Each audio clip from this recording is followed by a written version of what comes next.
Glow and grow up சேலஞ்சில இன்னைக்கு டே 5. So இன்னைக்கு வந்து நான் என்னோட ஈவினிங் ரொட்டீன் வந்து இந்த வீடியோ ஃபுல்லா ஷேர் பண்ணியிருக்கேன். ஸோ எனக்கு ரொம்ப ஹேப்பியா இருக்கு. 5வது நாளா கன்டினியூஸா நான் வந்து வீடியோ எடிட் பண்ணிட்டு இருக்கேன் அப்படின்னு நினைக்கும்போது, ஸோ ஃபர்ஸ்ட் விஷயம் ஹாஸ்டல்ல இருக்கும்போது வந்துட்டு எப்போ வந்து வீக்கெண்ட் வரும், எப்போ வந்து ஈவினிங் வந்து நல்லா ரிலாக்ஸா டீ குடிக்க போகலாம், அந்த மாரி ஒரு தாட்ஸ் இருந்துகிட்டே இருக்கும். அன்னைக்கும் அதே மாரி தான் இருந்துச்சு. ஆனா வீடியோவோட ஸ்டார்ட்டிங்லயே வந்து ஹெல்த்தியா வந்து மெயின்டெயின் பண்ணும் அப்படின்னு சொல்லி டே 1ல சொல்லியிருப்பேன். ஹெல்த்தியா இருக்கனா இல்லையா அப்படின்னு இந்த 5வது வீடியோல நான் உங்களுக்கு ஷேர் பண்றேன். ஸோ எந்த எண்ணத்துல வந்துட்டு நான் வீடியோ ஸ்டார்ட் பண்ணேன் அப்படின்னு தெரியல. ஆனா இப்போ வந்துட்டு அந்த ஹெல்த்தியா இருக்கிறத ஃபாலோ பண்ணணும் அப்படின்னு நான் வந்து ரொம்ப நினைச்சிட்டு இருக்க மாதிரி எனக்கு ஒரு ஃபீல் இருக்கு.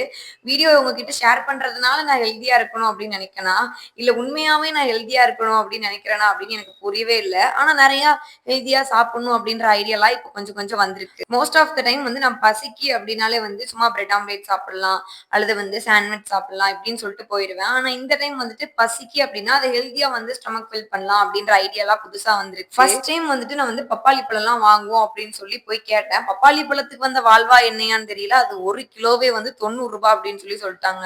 ரொம்ப பெரிய மன உளைச்சல் ஆயிட்டு. ஸோ பப்பாளி பழம் வாங்கி முழுசா இருக்கிறத சாப்பிடுவோம்னா இல்லையான்னு தெரியலன்ற கன்ஃபியூஷன்லயே கொஞ்சம் கொஞ்சமா ஸ்டார்ட் பண்ணலாம் அப்படின்னு சொல்லிட்டு கொய்யாப்பழம், அப்புறம் எனக்கு பிடிச்ச சீனிக்கிழங்கு, அப்புறம் ஏத்திக்காய் வாழைப்பழம் இதெல்லாம் வாங்கிட்டு வந்தேன். நான் வாங்கிட்டு வந்திருக்க எல்லாத்தையுமே சாப்பாட்டுக்கு அப்புறம் ஒரு பசிக்காக ஸ்டொமக் ஃபில் பண்ணும் அப்படின்ற ஐடியால மட்டும் தான் நான் அந்த மாதிரி எல்லாமே வாங்கிட்டு வந்தேன்.